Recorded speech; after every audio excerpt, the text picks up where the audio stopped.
Bu. Selamat pagi Pak, ada yang bisa dibantu Pak? Iya Bu, mohon maaf saya mengganggu waktu Ibu sebentar. Oh iya, silakan Pak, silakan duduk Pak. Terima kasih Bu. Ini Bu, sehubungan dengan kegiatan kami calon guru penggerak. Sekarang kami di modul 1.4, bagian terakhir dari modul 1 tentang budaya positif. Nah, sehubungan dengan tugas aksi nyata di modul ini Bu, kami diminta untuk melakukan sosialisasi tentang budaya positif kepada rekan-rekan guru dan juga kepada murid Bu. Dengan ini saya minta izin untuk pelaksanaan kegiatan ini. Bagus itu Pak. Sekalian berbagi pengalaman dengan rekan-rekan guru apa yang Pak Husein alami selama mengikuti pendidikan calon guru penggerak. Apakah semua rekan-rekan guru diikutkan Pak? Sama ini sibuk lagi dengan proses pembelajaran di kelas dan ruang yang akan Bapak gunakan. Kami diminta menghadirkan paling kurang 10 guru Bu. Iya Bu, ini saya coba susun jadwalnya pelaksanaan kegiatan ini Bu dengan memperhatikan jadwal mengajar. Saya rencanakan seluruh sosialisasi kepada murid itu saya ambil dulu satu kelas, yaitu kelas 81. Untuk sosialisasinya saya laksanakan di hari Senin pada jam istirahat Bu. Sesudah jam pelajaran olahraga. Dan untuk kegiatan penyusunan keyakinan kelasnya saya rencanakan pada hari Selasa Bu. Untuk sosialisasi kepada rekan-rekan guru karena waktunya agak lama, kurang lebih 1 jam, saya rencanakan di hari Jumat pada jam kerja bakti. Silakan diatur saja Pak.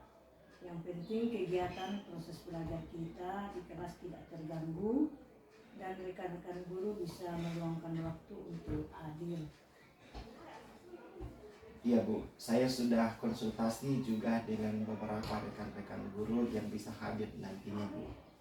Silakan dilaksanakan saja Pak, saya usahakan untuk hadir nantinya. Tetap semangat ya Pak dalam mengikuti pendidikannya. Terima kasih Bu. Bagaimana dengan kegiatan pendidikannya selama ini? Apa ada kendala selama mengikuti pendidikan Pak? Ya syukurlah Bu, berjalan dengan lancar. Kalaupun kendala pasti ada Bu, tetapi berkat dorongan dari Ibu dan rekan-rekan guru sampai saat ini saya masih bisa lalui Bu. Saya tetap mengharapkan doa dan dukungan dari Ibu agar bisa menyelesaikan pendidikan calon guru penggerak ini Bu.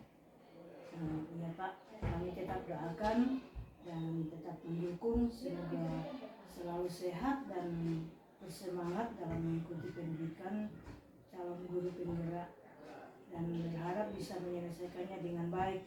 Ini juga untuk kebaikan dan kemajuan dari sekolah kita nantinya.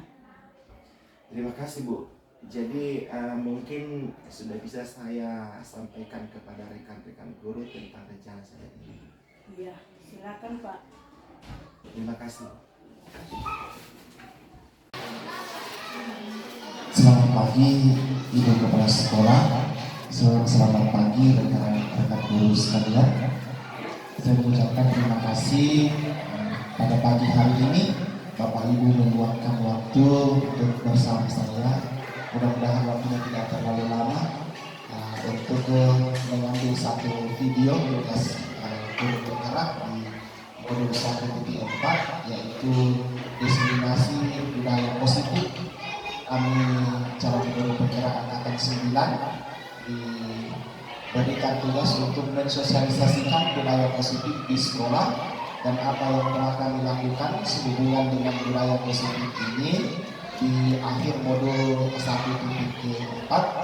Mungkin saya Bapak Ibu, yang akan saya sampaikan di sini adalah budaya positif, yang dimana nanti kita akan lihat bersama bagaimana sebenarnya kita membuat suatu keyakinan kelas yang selama ini kita buat sebagai sebuah peraturan, bagaimana kita menangani siswa kita, murid kita, sehingga yang terjadi itu adalah memberdayakan mereka untuk mengambil keputusan, menyelesaikan masalahnya sendiri tanpa kita memberikan hukuman.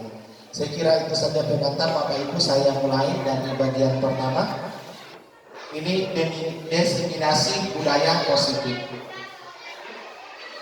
Profil saya, fasilitator saya Bapak Hamsa, kemudian pengajar praktis saya Bapak Lutar Kamasan, saya Agustinus Hussein Nasari, CPNK 2 Sengkalang Wisata, calon guru penggerak angkatan 9 dari Toraja Utara, Sulawesi Selatan. Moto saya dalam CGT ini adalah kunci keberhasilan adalah kerja keras dan kesabaran. Ya Bapak Ibu sekalian, tujuan pendidikan menurut Ki Hajar Dewantara adalah tujuan pendidikan adalah menuntut segala kodrat yang ada pada anak-anak agar mereka dapat mencapai keselamatan dan kebahagiaan yang setinggi-tingginya, baik sebagai manusia maupun sebagai anggota masyarakat. Oleh karena itu, pendidik hanya dapat menuntut tumbuh atau hidupnya kekuatan kodrat yang ada pada anak-anak agar dapat memperbaiki lakunya, bukan dasarnya hidup dan tumbuhnya kekuatan kodrat anak. Jadi di sini peran seorang guru adalah bukan mentransfer ilmu, tetapi guru di sini hanya menuntut apa yang sudah dimiliki anak sesuai dengan kodratnya, yaitu kodrat alam dan kodrat sama. Di mana anak-anak itu dibimbing, diarahkan sesuai dengan komunitas di mana anak itu tumbuh dan berkembang, dan sesuai dengan zaman di mana anak itu tumbuh dan berkembang. Kita tidak bisa memaksakan apa yang kita alami di zaman kita kepada murid kita di zaman sekarang. Sehingga tugas kita sebagai guru itu adalah hanya memperbaiki laku, bukan dasar dari anak itu yang kita harus rubah, tetapi perilaku, sikap, karakter anak yang berkembang itu yang diperbaiki. Itu tujuan pendidikan menurut Ki Hajar Dewantara. Budaya positif. Apa itu budaya positif? Budaya positif di sekolah yaitu nilai dan kebiasaan di sekolah yang berpihak pada murid agar mereka dapat berkembang menjadi pribadi yang kritis, penuh hormat dan bertanggung jawab sesuai dengan profil pelajar Pancasila. Jadi Bapak Ibu sekalian, budaya positif ini adalah kebiasaan-kebiasaan yang dibuat di sekolah yang diawali dari pembuatan kebiasaan di kelas, di mana anak-anak di kelas itu diberikan kebiasaan sehingga menjadi pribadi yang kritis, penuh hormat, bertanggung jawab sesuai dengan profil pelajar Pancasila. Itu budaya positif. Konsep dasar budaya positif itu ada beberapa di sini. Yang pertama itu perubahan paradigma belajar, kemudian disiplin positif, ada nilai-nilai kebajikan, kemudian posisi kontrol guru, motivasi perilaku manusia, kebutuhan dasar manusia, keyakinan kelas, dan segitiga restitusi. Ini bagian-bagian dari konsep dasar budaya positif yang harus kita mulai terapkan di sekolah. Kita mulai dari yang pertama, perubahan paradigma. Pembelajaran dengan paradigma baru merupakan pembelajaran yang dirancang berdasarkan prinsip pembelajaran berdiferensiasi, sehingga para peserta didik belajar sesuai dengan kebutuhannya berdasarkan tahap perkembangan sesuai teori psikologi modern untuk mewujudkan profil pelajar Pancasila. Yang kedua, disiplin positif. Ketika mendengar kata disiplin, apa yang terlintas dalam pikiran Bapak Ibu? Yang sering muncul itu adalah peraturan, peraturan dan hukuman. Disiplin positif, kebanyakan orang akan menghubungkan kata disiplin dengan tata tertib, teratur, kepatuhan, dan peraturan. Kata disiplin juga sering dihubungkan dengan hukuman, padahal itu suatu hal yang berbeda, karena belajar dengan disiplin positif tidak harus dengan memberi hukuman. Justru itu adalah salah satu alternatif terakhir, dan kalau perlu tidak digunakan sama sekali. Nah, ini waktu saya juga belajar masalah ini, saya kembali berpikir, berarti selama ini yang saya lakukan ini kurang tepat, ya, kurang tepat. Karena kita selalu menghubungkan antara disiplin dengan peraturan dan hukuman, ya. Disiplin positif, disiplin berasal dari kata disiplin yang artinya belajar. Disiplin mengacu pada disiplin diri yang memiliki tanggung jawab terhadap apa yang dilakukan berdasarkan nilai-nilai yang diyakini. Itu disiplin. Kemudian, disiplin positif merupakan salah satu cara penerapan disiplin yang bertujuan untuk menumbuhkan kesadaran serta memberdayakan peserta didik tanpa imbalan penghargaan atau ancaman dan hukuman.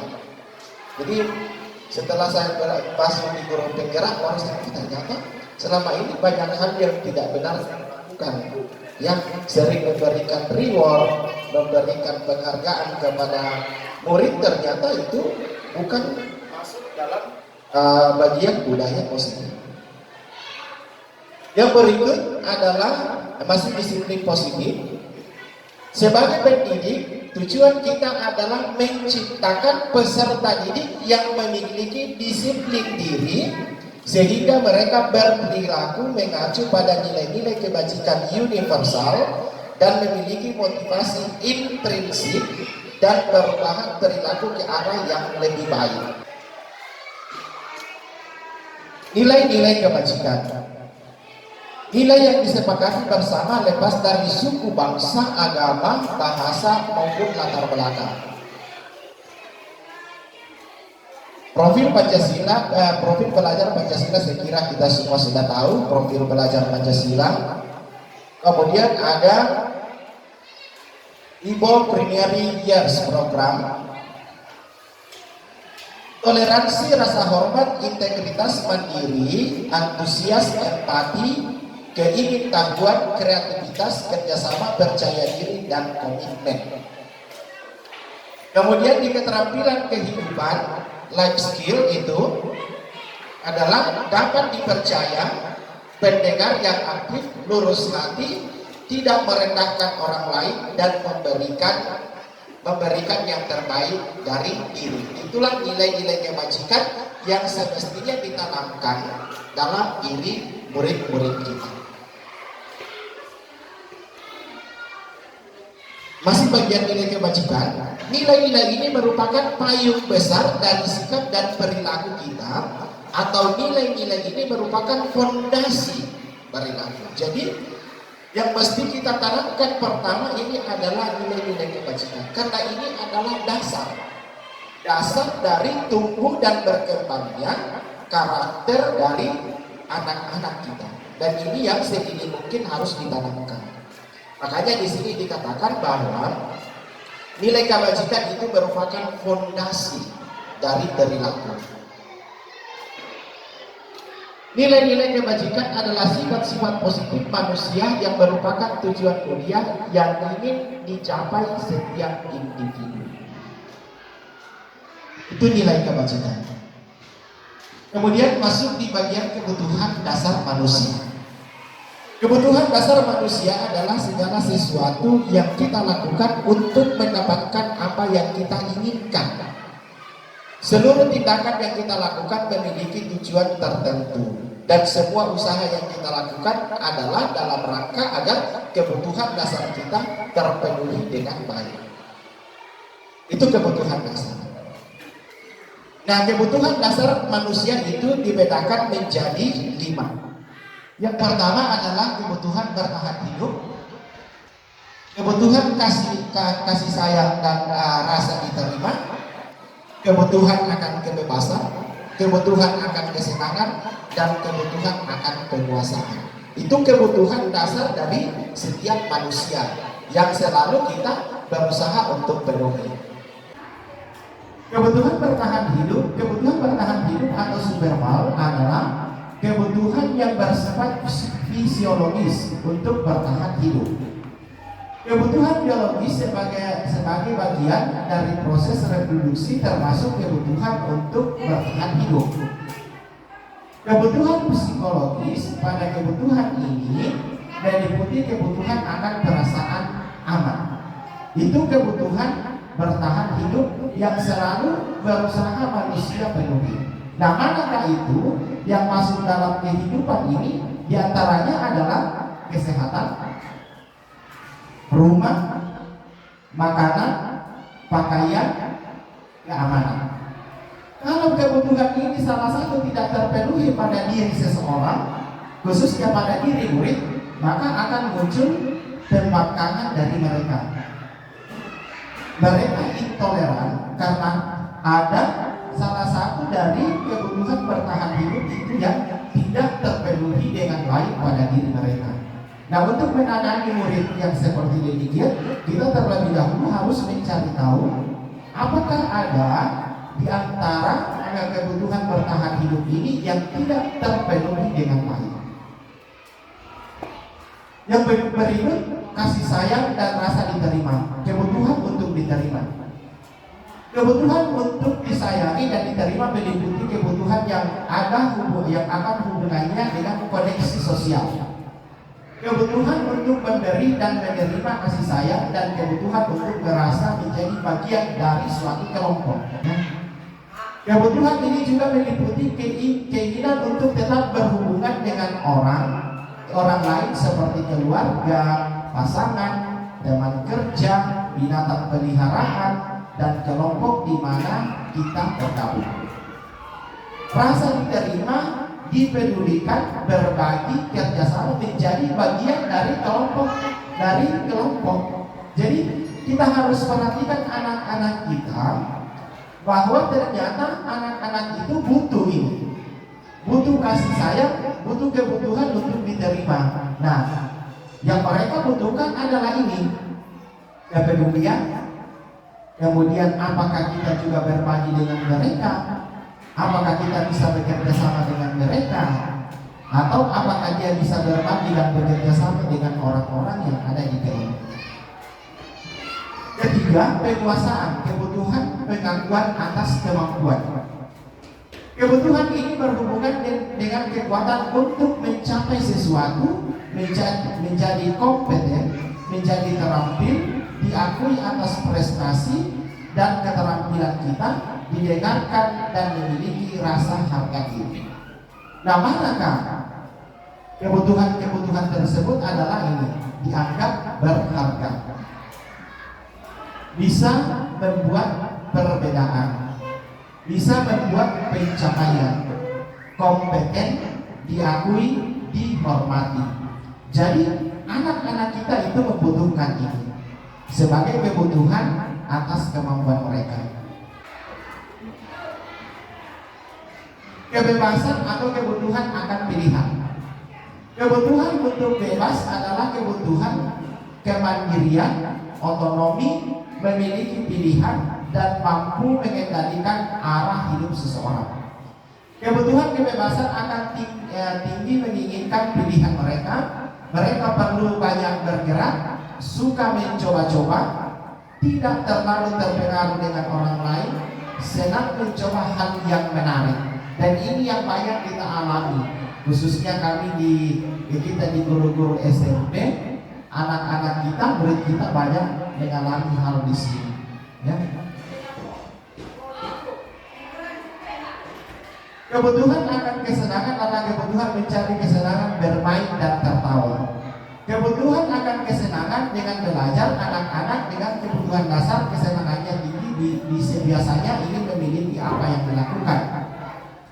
Suka permainan dan mengoreksi barang, suka bergurau, melucu, dan mengemaskan. Itu adalah kebutuhan akan kesenangan. Kita masuk di motivasi.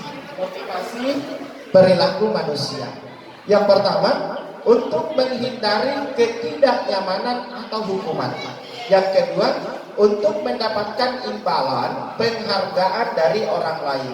Artinya begini, Bapak Ibu, anak-anak itu termotivasi melakukan sesuatu, berbuat sesuatu karena dipengaruhi oleh ketiga hal ini.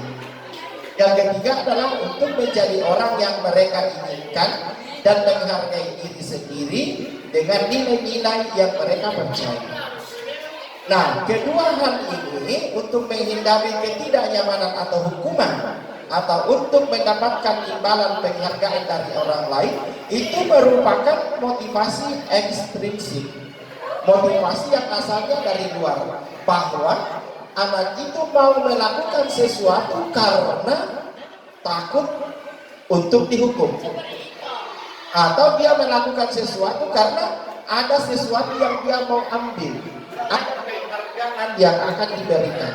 Berarti motivasi ini tidak bertahan lama, karena itu munculnya dari orang lain.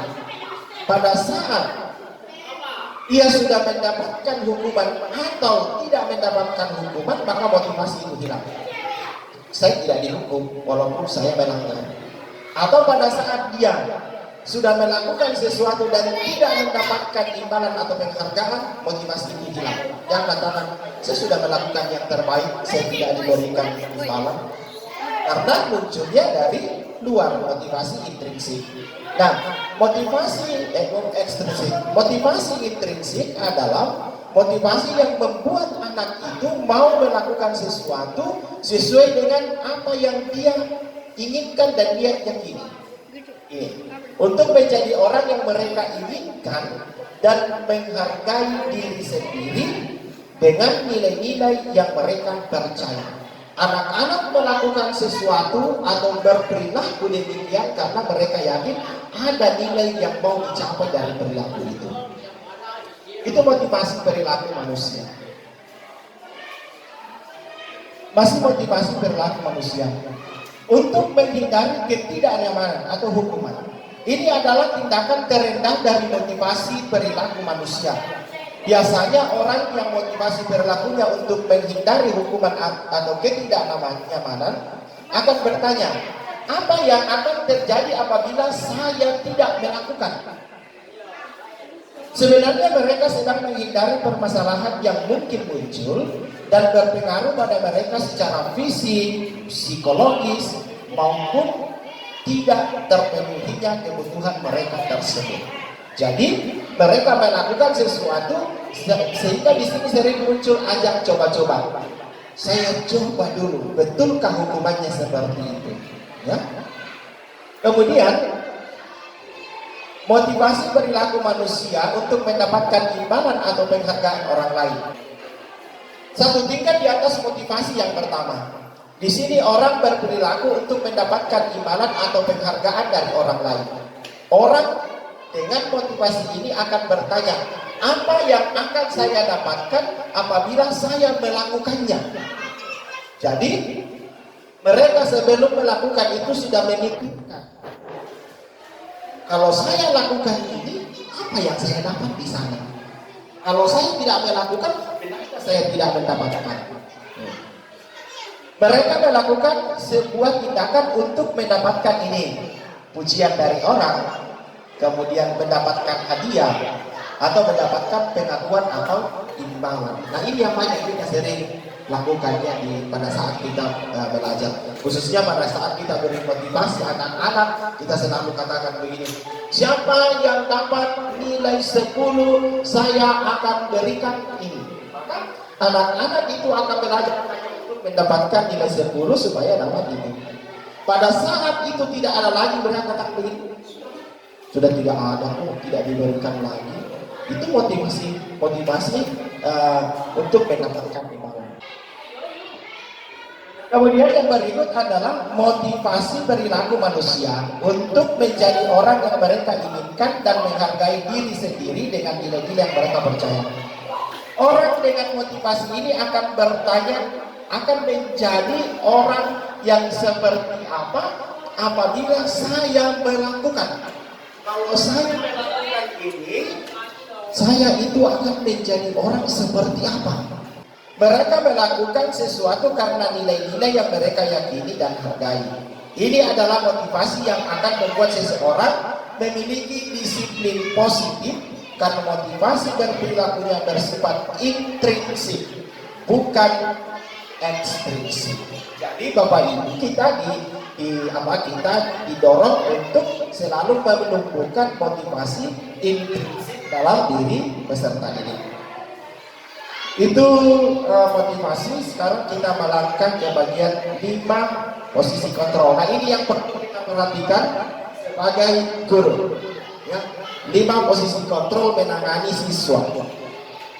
Yang pertama sebagai penghukum, kedua sebagai pembuat merasa bersalah, ketiga sebagai teman, kemudian keempat sebagai pemantau, dan kelima sebagai manajer. Nanti kita lihat kita sekarang berada di posisi yang mana, ya.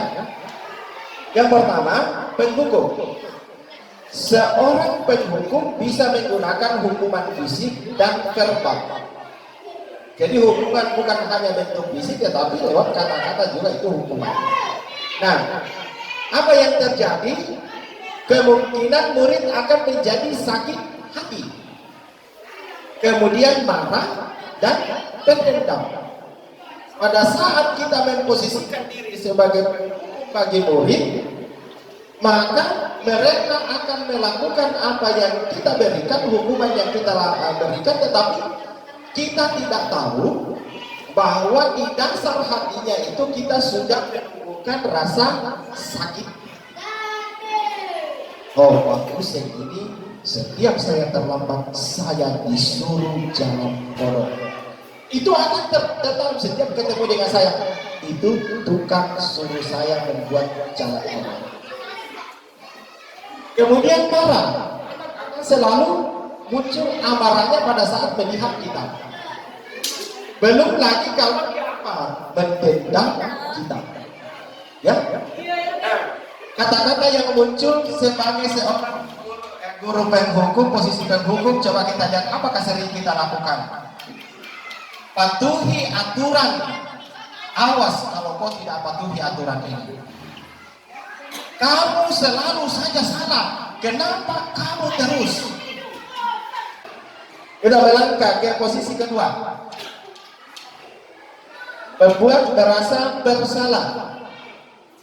Membuat rasa bersalah biasanya bersuara lembut, namun membuat orang merasa tidak nyaman, bersalah atau rendah diri. Ini akibatnya. Murid akan merasa bersalah karena mengecewakan gurunya, memiliki penilaian buruk tentang dirinya, merasa diri tidak berharga. Kata-kata yang keluar dari guru mana ini? Bapak sangat kecewa sekali dengan kamu. Berapa kali Bapak harus memberitahu kamu, ya? Gimana coba kalau orang tua kamu tahu kamu berbuat demikian? Nah, pada saat ini kita tanyakan kepada anak-anak yang bermasalah, maka ini akan muncul. Anak akan merasa, iya nih saya kok membuat salah terus, saya merasa berdosa sama ibu guru. Itu akan terbawa. Belum lagi kalau apa? Memiliki penilaian yang buruk tentang diri. Ternyata saya memang tidak baik, ya. Saya ini orang yang sudah dicap sebagai orang jahat contohnya. Belum lagi di sini merasa tidak berharga. Yang ketiga, mencari teman. Guru tidak akan menyakiti murid, namun akan tetap berupaya mengontrol murid melalui persuasi. Nah, apa yang kata-katanya yang keluar ini? Ayo bantulah demi Bapak, ya. Ya sudah, kali ini tidak apa-apa, nanti ibu bantu bereskan. Sebagai teman, bagaimana kita memperlakukan murid sebagai teman kita? Apa akibatnya Bapak Ibu ini?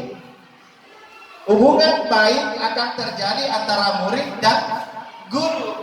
Dan kalau kebablasan, guru tidak ada nilainya di mata murid. Sehingga sering kita lihat anak-anak katakan begini, halo Pak Ustaz, Kenapa? Pada saat kita tangani, kita memposisikan diri sebagai. Nah, kedua, murid akan tergantung kepada guru sehingga tidak bisa mandiri. Kalau ada sesuatu yang dilakukan, selalu berkata, ada ibu ini nanti bantu saya. Kalau saya terlambat, ada nanti Pak Usin bisa kasih masuk saya lagi. Saya tidak buat tugas, nanti ada bantu saya kerja. Ini yang akan muncul pada saat kita memposisikan diri sebagai teman. Berikut, posisi yang berikut adalah sebagai pemantau. Memantau berarti mengawasi. Posisi ini berdasarkan pada peraturan-peraturan dan konsekuensi. Jadi kita arahnya pada peraturan dan konsekuensi dari aturan. Yang muncul kata-katanya apa? Pada saat kita hadap yang ada, kita katakan begini. Peraturannya apa ya?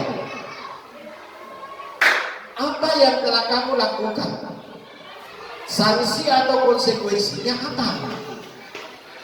Nah, ciri pemantau adalah apa? Ini yang banyak kita pakai sekarang, cirinya kita supaya terlibat terus. Si A ini sudah sekian kali melanggar, maka kita buatkan catatan. Cirinya pemantau mengandalkan perhitungan catatan data yang dapat digunakan sebagai bukti menggunakan stiker, stik catatan, daftar cek. Ini banyak dilakukan wali kelas. Ya.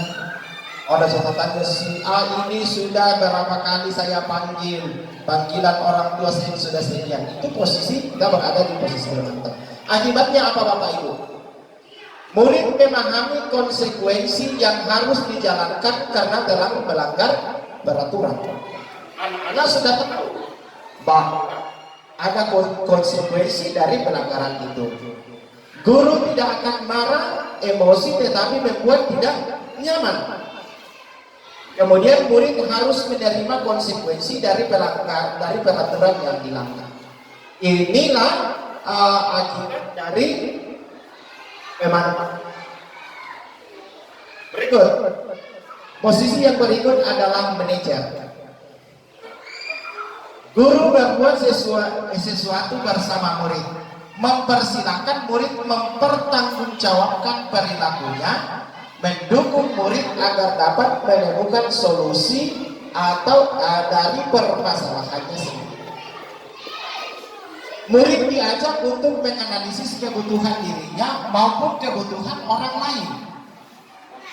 Pada posisi ini yang menjadi penekanan bukan konsekuensi, namun kolaborasi dengan murid bagaimana memperbaiki kesalahan. Berikut kata-kata dari seorang manajer. Apa kamu meyakininya? Jika kamu meyakininya, apa kamu bersedia memperbaikinya? Jika kamu memperbaiki ini, hal ini menunjukkan apa tentang dirimu?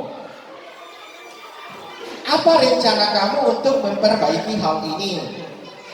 Jika kamu meyakininya, apakah kamu bersedia memperbaikinya? Nah, Bapak Ibu, kalau kita melihat pertanyaan-pertanyaan di sini, fungsi kita sebagai guru adalah mengajak bekerja sama dengan murid yang ditangani untuk menemukan solusi dari permasalahan yang dilakukan. Nah, tugasnya manajer apa? Bukan mengatur perilaku seseorang. Kita tidak bisa mengatur perilakunya. Kita membimbing murid untuk dapat mengatur dirinya. Bukan memisahkan murid dari kelompoknya, tetapi mengembalikan murid tersebut ke kelompoknya dengan lebih baik dan kuat. Ini sering kita buat, yang saya buat sebagai wali kelas tadi. Karena yang selalu bermasalah itu di belakang, maka saya pisahkan dari teman-temannya yang dia merasa nyaman. Saya pisahkan, saya dudukkan di tempat yang lain, di posisi di mana teman-teman yang ada di sampingnya itu membuat dia tidak nyaman. Tujuan akhir dari posisi kontrol guru adalah manajer. Kita seorang pendidik harus mampu memposisikan diri sebagai manajer bagi murid-murid kita. Pada posisi manajer, murid dapat menjadi pribadi yang mandiri, merdeka, bertanggung jawab atas segala perilaku dan sikapnya, yang pada akhirnya dapat menciptakan lingkungan yang positif, nyaman, dan aman. Apakah gampang untuk memposisikan diri sebagai seorang manajer dalam menangani siswa? Tidak. Berat. Terkadang kita lebih cenderung pada keempat bagian ini. Tetapi pada saat kita mau menciptakan anak yang mandiri, anak yang bertanggung jawab, anak yang merdeka, maka pelan-pelan kita harus belajar memposisikan diri sebagai manajer. Ya. Contoh penerapan 5 posisi kontrol guru. Nah, kasusnya siswa tidak memakai atribut lengkap pada upacara bendera, itu kasusnya. Nah, sebagai penghukum, apa yang diberikan? Hormat kepada bendera selama 1 jam. Nah, itu. Kalau sebagai pembuat merasa bersalah, kita akan katakan sama murid kita, berapa kali ibu harus kasih tahu kamu, kamu selalu mengecewakan ibu. Dengan itu, saya bersama selalu membuat ibu guru saya kecewa. Nah, sebagai teman, ayo dong ikut peraturan sekolah. Tolong bantu ibu yang kali ini saja. Sebagai pemantau apa? Kamu sudah melanggar peraturan sekolah, kamu tahu konsekuensinya kan? Setelah upacara kamu pergi ke koperasi membelinya dan jangan diulangi lagi. Sudah ada aturan. Sudah ada aturan pada hari Senin upacara semua berpakaian lengkap. Berarti kalau tidak berpakaian lengkap ada konsekuensinya. Manajer, apa yang dikatakan manajer pada kasus ini? Apa kamu tahu kesalahan kamu? Dengan di sini anak itu akan memberitahu, oh, kesalahan saya ini, saya tidak menggunakan atribut lengkap. Nah, kemudian kira-kira bagaimana kamu memperbaiki kesalahan kamu? Kamu kan sudah tahu kesalahanmu. Bagaimana kira-kira caramu memperbaikinya? Ya bisa saja bahwa akan kembali ke sini. Oh iya Pak, nanti saya akan pergi ke koperasi beli, baru saya tempe. Tetapi itu munculnya dari dia, bukan dari kita. Ya, mudah-mudahan dipahami Bapak Ibu.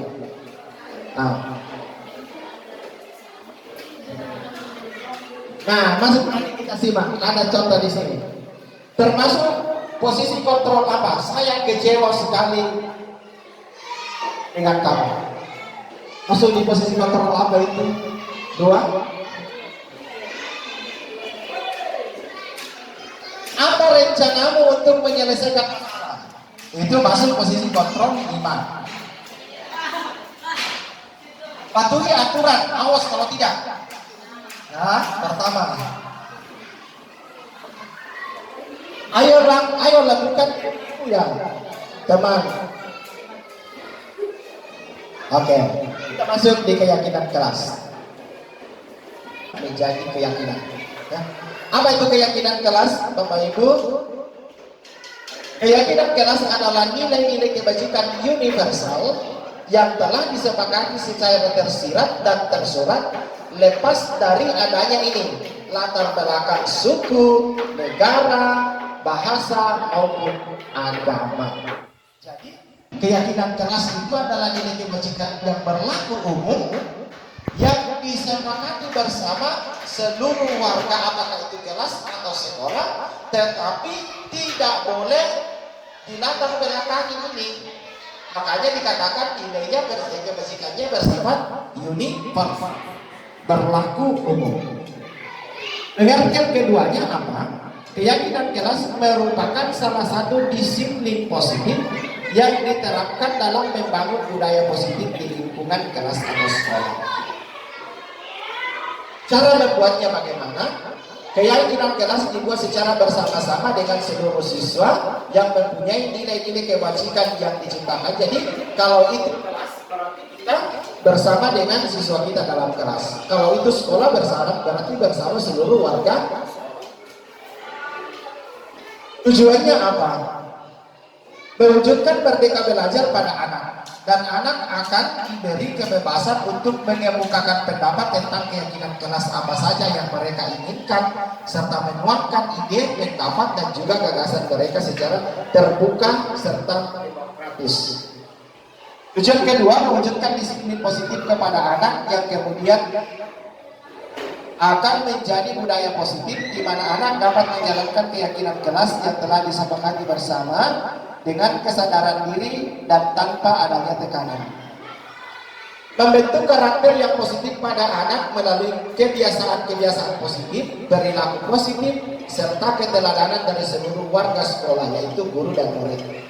Kemudian yang terakhir, menumbuhkan adanya semangat belajar kepada murid. Itu tujuan dari keyakinan kelas.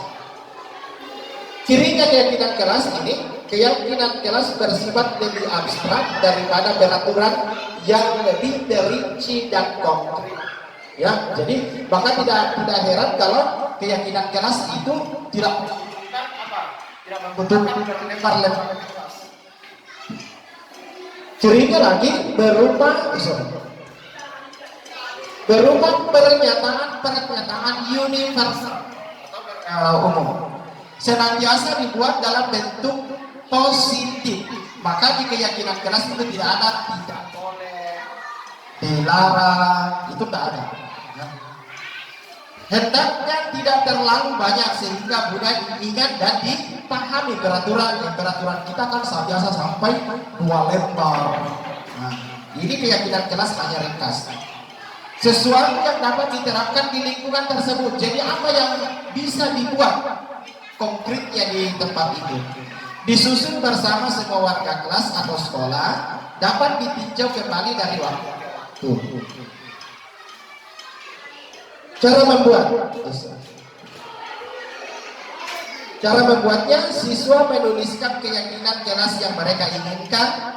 Kedua, guru dan siswa mengulas keyakinan kelas yang telah mereka tertulis. Kemudian, ketiga, guru siswa memilah keyakinan kelas yang penting dapat mengubah keyakinan kelas menjadi kalimat positif. Jadi, waktu kami susun ini keyakinan kelas, siswa di kelas ini itu masing-masing ini videonya. Mereka menulis apa yang menjadi keinginan mereka tentang kelas ini, apa yang mereka mau. Mereka tulis masing-masing. Dalam video ini mereka diberi waktu untuk menuliskan. Kemudian di video berikutnya di sini itu mereka masing-masing membawa hasilnya untuk ditempelkan di papan, diperlihatkan bahwa ini yang saya mau, ini yang saya inginkan. Nah, apa yang mereka sudah tempelkan di sini, kemudian kita bahas satu-satu apa yang sebenarnya mereka inginkan dari apa yang dia tulis di sini. Jadi baru itu kita pilih-pilih dan hasilnya.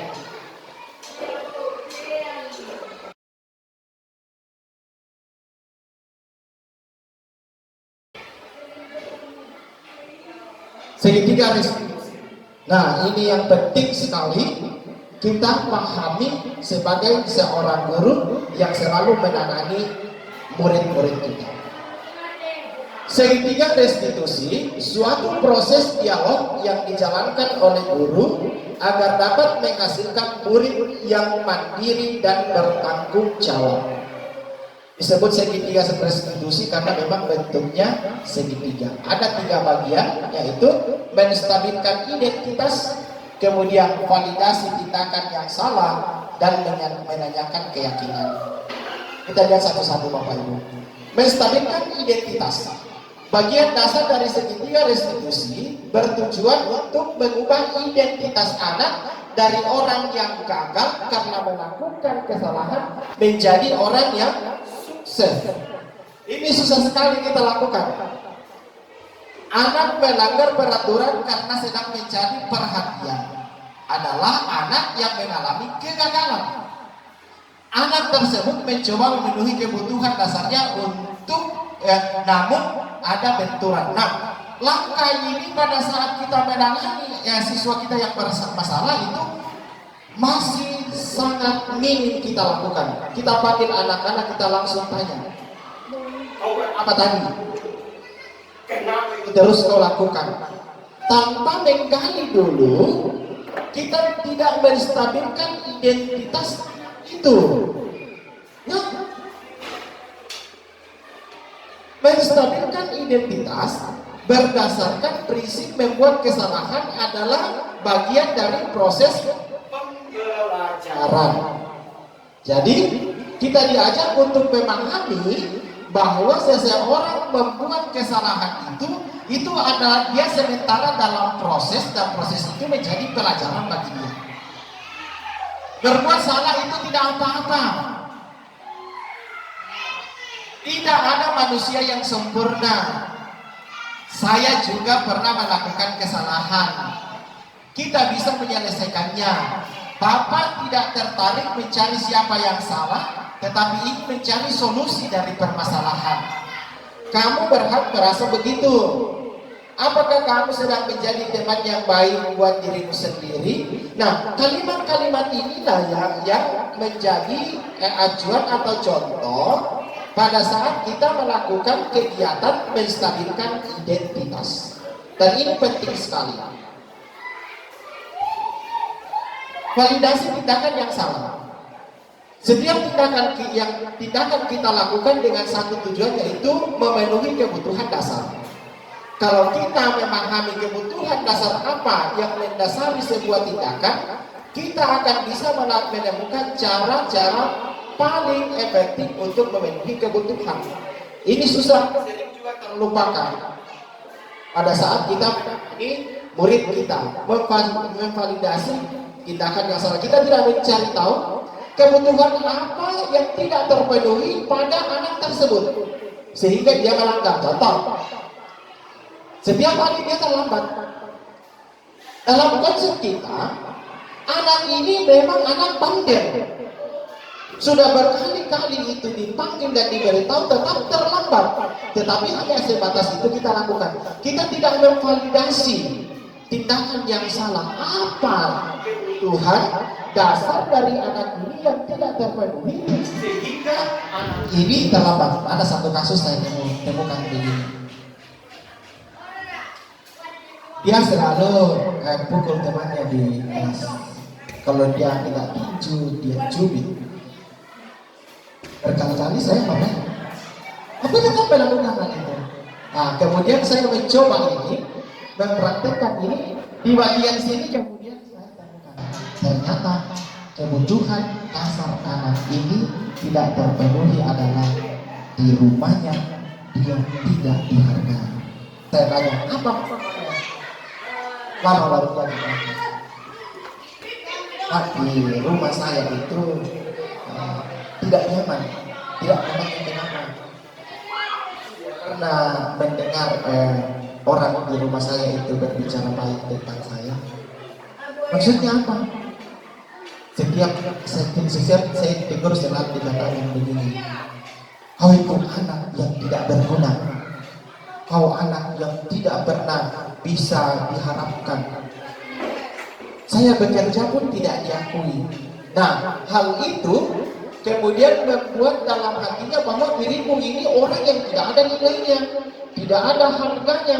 Nah, karena dia tidak merasa diri tidak dihargai, tidak ada nilainya, maka teguran itu dianggap sebagai suatu pukulan besar bagi dia. Maka pelampiasannya adalah kepada temannya di kelas. Maka di kelas dia selalu cerita temannya, tuliskanlah ini, kalau tidak tuliskanlah aku cubit kok, kalau tidak mau buatkanlah aku pukul kok. Karena ada kebutuhan dasar yang tidak terpenuhi. Ini penting Bapak Ibu kita ketahui. Keyakinan, menanyakan keyakinan. Setelah dua proses itu kita lalui, kita tidak bisa memberikan solusi kepada mereka. Bukan kita yang menentukan bahwa kau harus melakukan ini sebagai solusi atas pelanggaran bukan. Yang menentukan adalah mereka. Di mana setelah identitas sukses dan tingkah laku yang salah telah tervalidasi, maka anak akan siap untuk dihubungkan dengan nilai-nilai yang dia percaya dan berpindah menjadi orang yang dia inginkan. Bagaimana caranya? Contohnya begini. Apa yang kita percaya sebagai keyakinan kelas atau keluarga. Pada saat sudah menyampaikan, oh saya begini, kemudian kita kembali, kira-kira kelas kita bagaimana ya? Apa nilai-nilai umum yang kita telah sepakati? Apa yang menjadi kesepakatan kita? Mereka sendiri yang akan menemukan nanti. Apa bayangan kita tentang kelas yang ideal? Kamu mau menjadi orang yang seperti apa?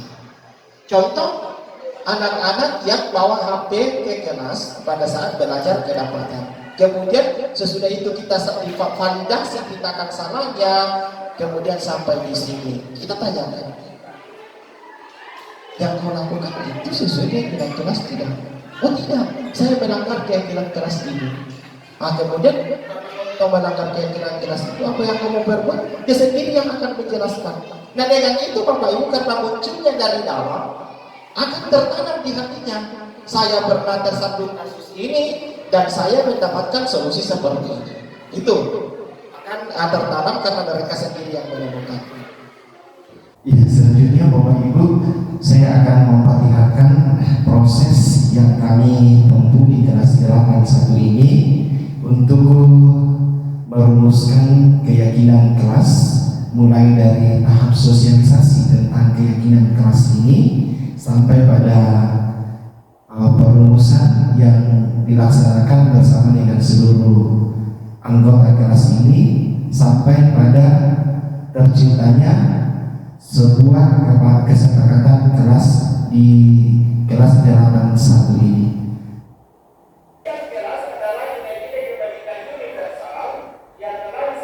Ini adalah tahap pertama yang dilakukan, yaitu mensosialisasikan tentang kesepakatan kelas kepada seluruh siswa yang ada di kelas 81.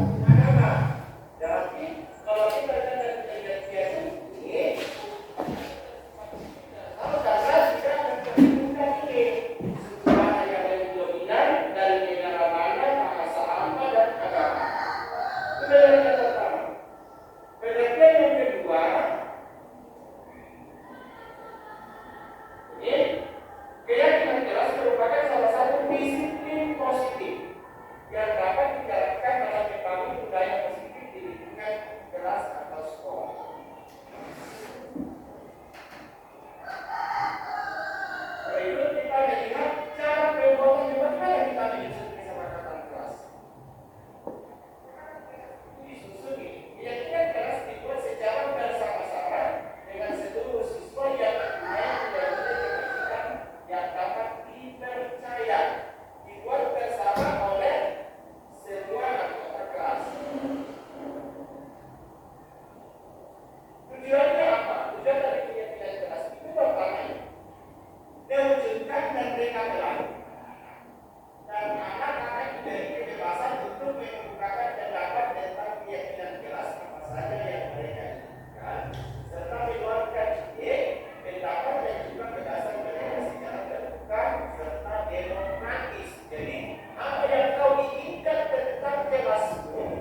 tulis. Jadi apa yang kalian sudah tulis kita kumpulkan, kita lihat bersama, kemudian dibahas bersama.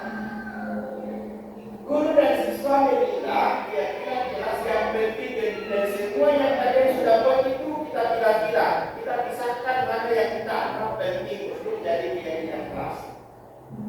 Mengubah keyakinan keras menjadi kalimat positif. Jadi kalau masih ada keyakinan keras yang bernada negatif, kita bersama buat kalimat positif. Mengecek dan menyepakati keyakinan keras ini katakan akhir dari semua yang kita sudah bahas bersama, kemudian kita ambil yang akan dijadikan keyakinan keras.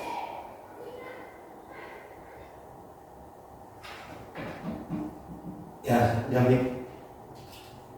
Ya, demikian Bapak Ibu, sosialisasi tentang keyakinan keras kepada siswa-siswa di kelas 8.1 ini, yang kemudian kami ditindaklanjuti dengan pembuatan keyakinan keras tersebut yang diawali dengan mengumpulkan masukan-masukan atau ide-ide dari setiap murid di dalam kelas 8.1 ini, yang nantinya kemudian didiskusikan bersama untuk mengambil kalimat-kalimat atau disimpulkan menjadi sebuah keyakinan keras. Berikut kita simak videonya.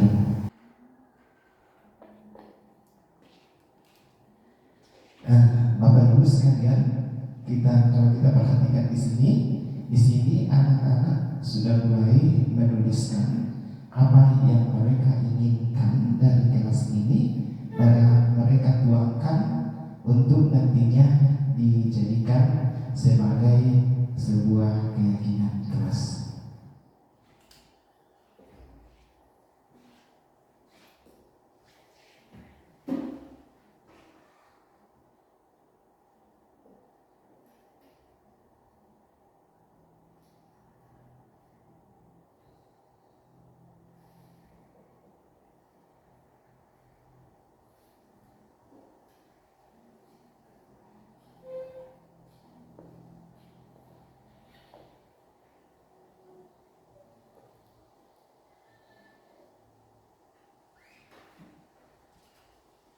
Nah, langkah selanjutnya Bapak Ibu adalah apa yang mereka telah tulis atau tuangkan di kertas mereka masing-masing, kemudian mereka satu persatu menempelkannya di papan tulis untuk selanjutnya kita bahas bersama.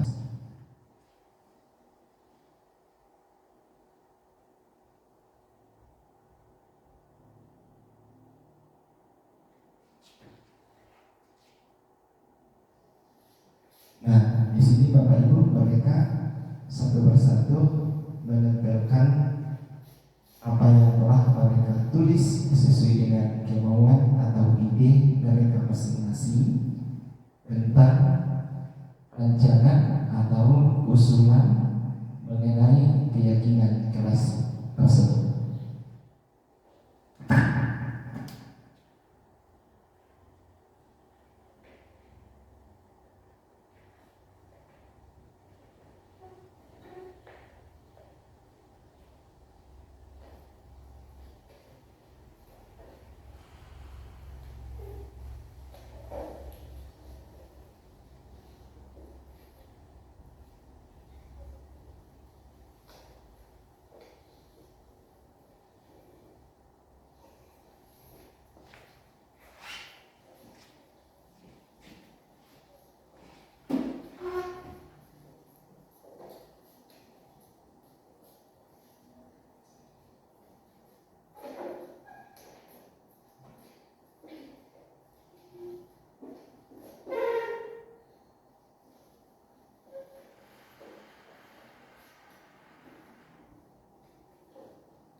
Nah, langkah selanjutnya Bapak Ibu adalah setelah dikumpulkan oleh mereka semua tentang ide-ide, maka kita akan bahas bersama dengan mereka untuk mengambil kesimpulan.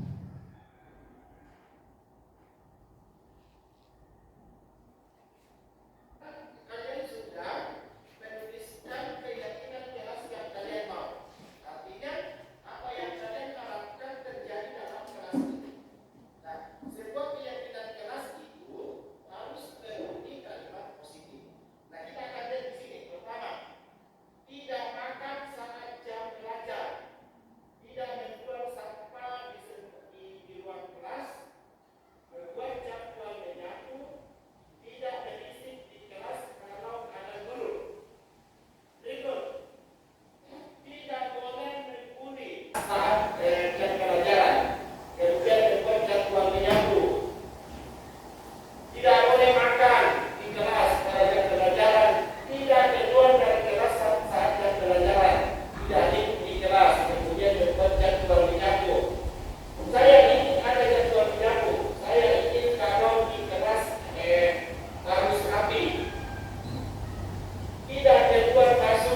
Nah, selanjutnya Bapak Ibu, saya akan memperlihatkan salah satu contoh bagaimana kita menangani siswa kita yang bermasalah dengan mempraktekkan segitiga restitusi. Ya, masuk. Ya, dari Bapak Ibu, ini adalah kasus di mana siswa atau murid ini melanggar keyakinan kelas, yaitu sementara dengan habis pada saat proses pembelajaran berlangsung.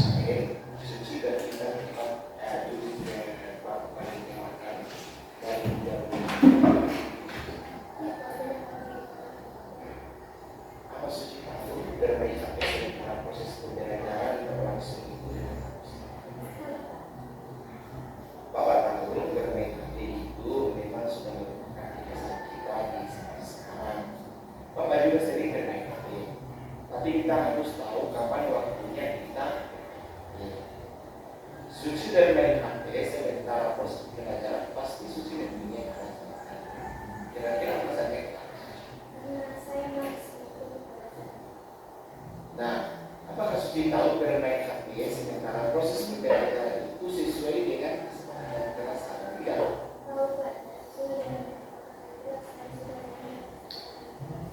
Kalau begitu, kesepakatan kelas apa yang sudah lakukan? Oke, kalau keyakinan kelas yang dinamakan suci,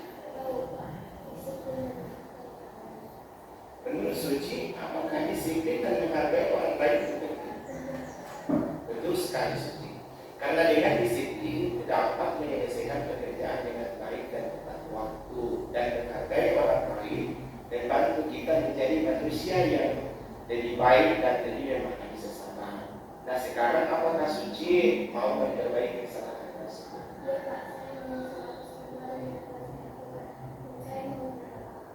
Oke, suci. Suatu perbuatan sangat baik bahwa kamu sudah mengakui kesalahan itu dan menyesal atas apa yang sudah dilakukan serta mau memperbaikinya. Nah, sekarang kira-kira langkah-langkah apa yang suci bisa tempuh untuk memperbaiki kesalahan tersebut?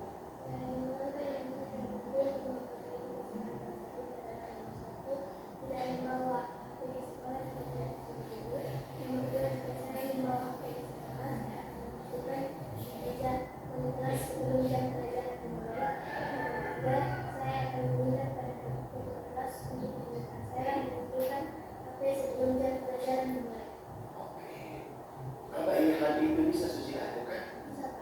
Nah, kira-kira kapan suci bisa mulai melakukannya itu? Oke, bagus. Suci sudah berusaha menjadi lebih baik.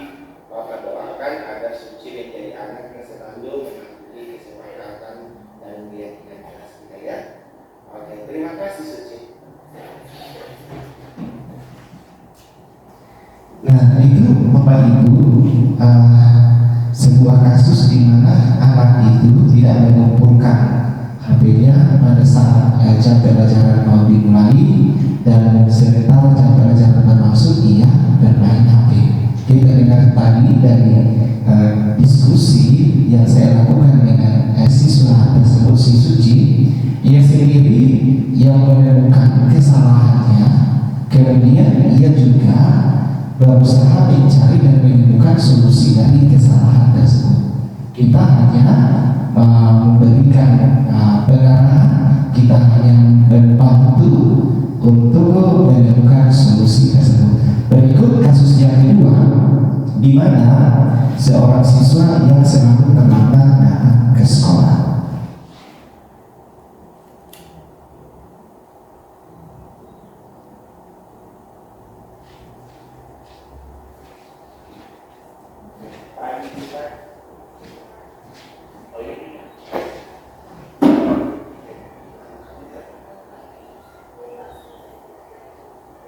Nah, coba kita ingat-ingat dalam bulan ini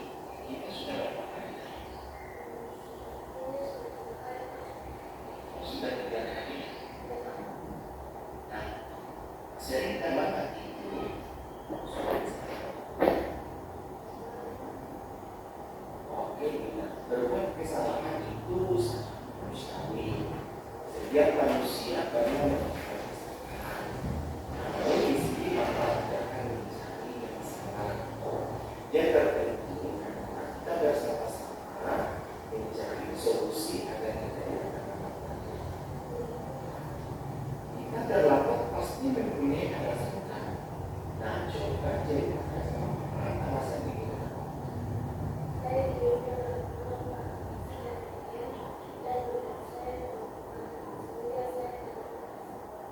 Oh, kita terlambat karena kita main game dan tidurnya larut malam sehingga terlambat bangun. Gitu.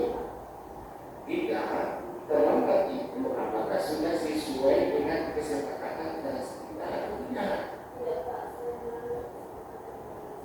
Oke, kita masih ingat tidak kesepakatan keras yang melanggar kamera dan terlibat?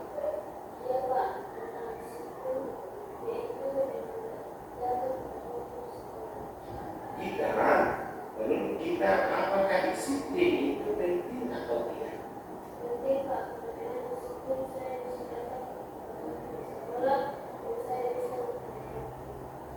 Betul.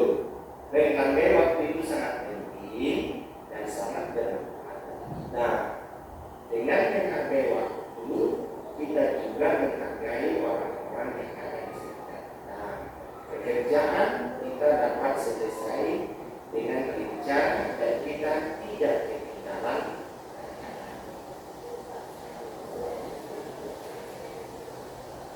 Baik kita, sikap yang sangat baik.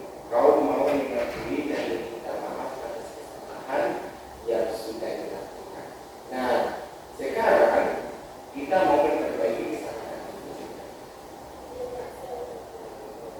Nah, kira-kira sekarang langkah-langkah apa yang kita bisa lakukan untuk memperbaiki kesalahan itu?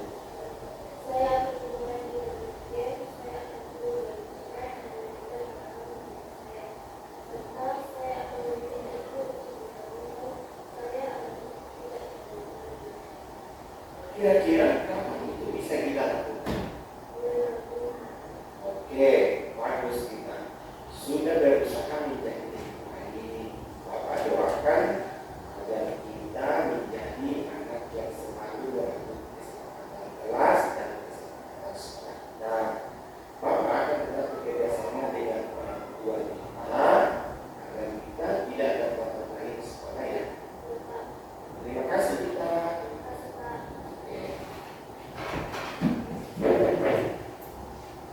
Nah, Bapak Ibu sekalian, dari dua kasus tersebut itu bisa kita lihat bahwa dalam menangani siswa yang mengalami masalah, kita sebagai guru itu tidak memberikan solusi kepada mereka, tetapi kita mengarahkan mereka, berdiskusi dengan mereka supaya mereka sendiri itu mengetahui apa yang menjadi kesalahannya, kemudian bagaimana jalan keluarnya dan kapan dilaksanakan jalan keluar tersebut. Jadi mereka diajar dengan menggunakan segitiga restitusi itu untuk bisa menyelesaikan permasalahannya sendiri dan bertanggung jawab terhadap keputusan yang diambilnya.